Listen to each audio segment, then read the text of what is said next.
সাভার উপজেলা পরিষদের নির্বাচন ঘিরে মানুষের আগ্রহের কমতি নেই।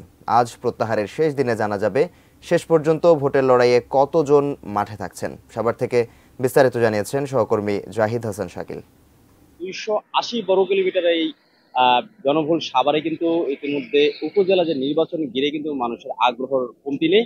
তবে আপনাকে একটু তথ্য দিয়ে রাখি যে এই উপজেলা নির্বাচনে সাভারে বিশেষ করে এখানে আমরা দেখছি দুইজন উপজেলা বা চেয়ারম্যান পদে প্রার্থী রয়েছেন এবং ভাইস চেয়ারম্যান পদে রয়েছেন 4 জন এবং মহিলা যে ভাইস চেয়ারম্যান সেই পদেও রয়েছেন 4 জন। ইতিমধ্যে আজকে বিকাল অর্থাৎ বিকাল 4টার পর মনোনয়ন যে উইথড্র করার যে সময়ের পরে আমরা বলতে পারবো যে আসলে কতজন শেষ পর্যন্ত মাঠে লড়াই করবেন। আর আপনি জানেন যে 2 তারিখে প্রতীক বরাদ্দ হবে এবং 21 তারিখ হচ্ছে এই নির্বাচন সাভার উপজেলায়।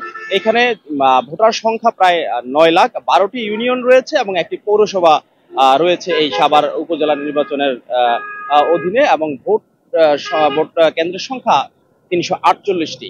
তো আমরা আসলে পরবর্তী সংবাদে অর্থাৎ বিকেলের দিকে জানাতে পারবো সর্বশেষ কতজন আসলে ভোটের মাঠে লড়াই করবে সাভার উপজেলা পরিষদ নির্বাচনে।